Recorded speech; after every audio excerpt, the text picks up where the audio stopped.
Types of set. First set is empty set, or also called as null set or void set. A set which does not contain any element is called an empty set, and it is denoted by symbol phi or empty braces. Consider an example. Set A, where X is a man living on the moon, and we know that there is no man living on the moon. So set A is an empty set, and we denote the set A as null set, or we can denote A as empty braces. Consider one more example. Set D, here x square equal to 4 and x is an odd number. X square equal to 4, the condition is satisfied only if x equal to -2 or +2. But the set D says x is an odd number.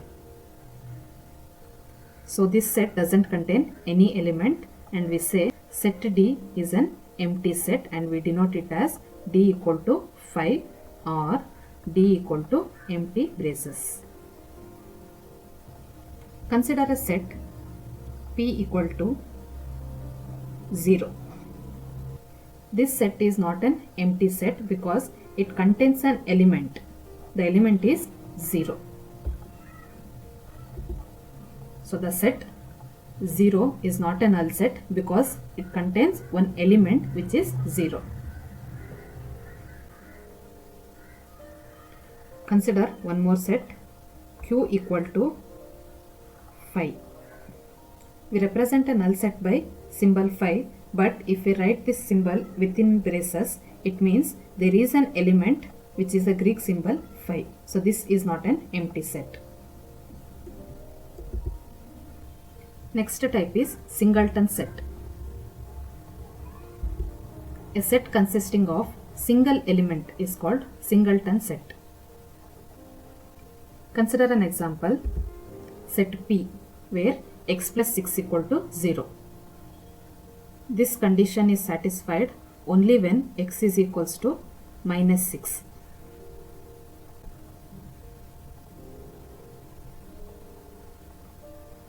So set P contains only one element, that is -6.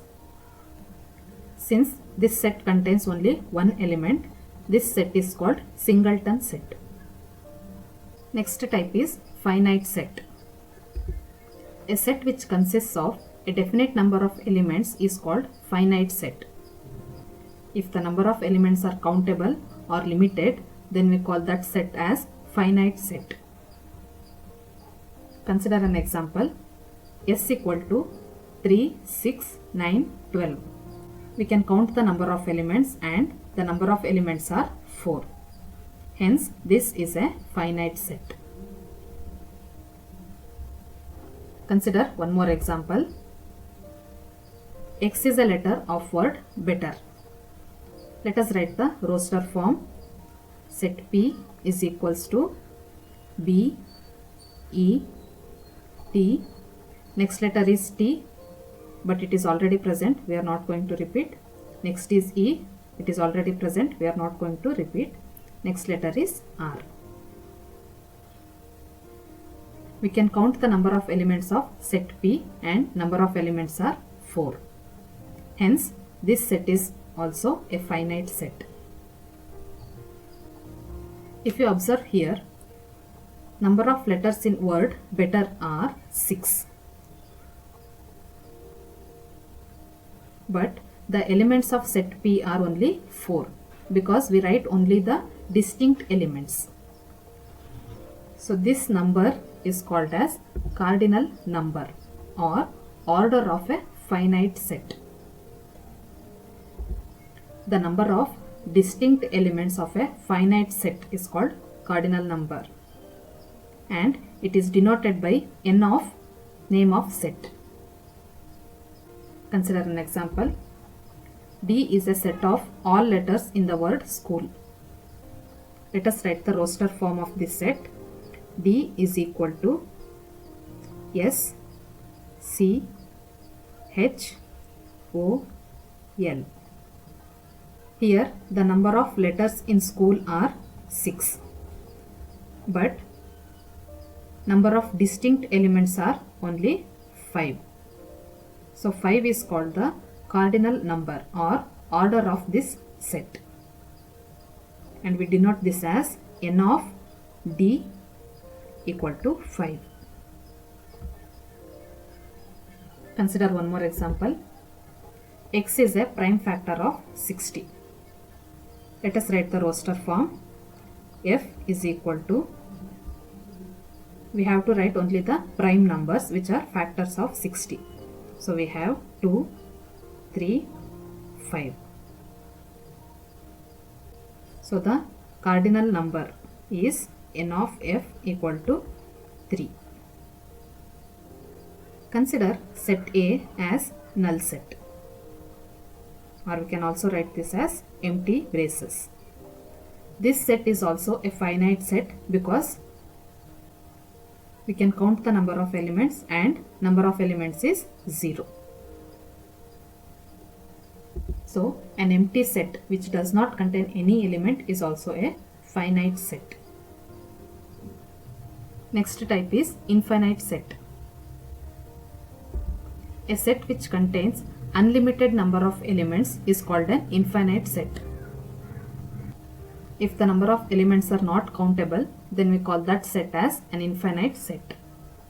For example, set of even natural numbers. If we write the set, we have 2, 4, 6, 8, so on. So the number of elements are not countable, hence we call this set as an infinite set. Consider one more example. X is prime number.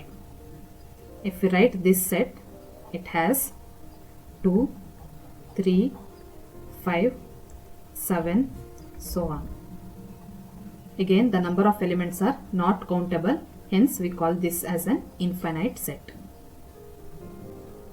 Next type is equivalent set. Two finite sets A and B are equivalent if their cardinal numbers are same.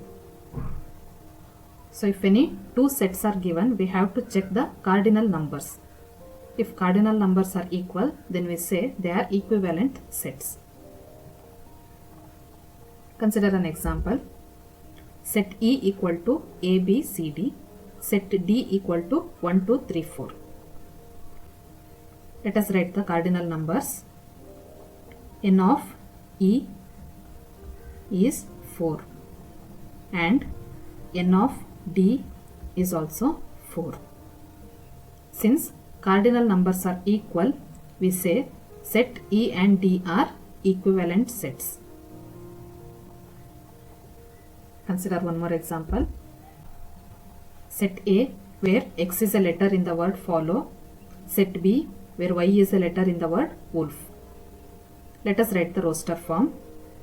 Set A is equals to F, O, L, W. We are going to write only distinct elements. Set B, W, O, L, F. Now let us write the cardinal numbers. N of A is equal to 4 and N of B is equal to 4. Since the cardinal numbers are equal, we say set A and B are equivalent sets. Next type is equal sets. Two sets A and B are said to be equal if they have exactly the same elements. Otherwise, they are called unequal sets. Consider an example. Set A equal to 148, set B equal to 814. If you observe, the elements of both set A and B are same, only the order is different. So these two sets are called equal sets and we represent it as A equal to B. Consider one more example. Set G where X is greater than 10 and X is less than 11. and set J equal to 10.5. Let us write the roster form of set G. Set G doesn't contain any element. It is an empty set. And set J equal to 10.5.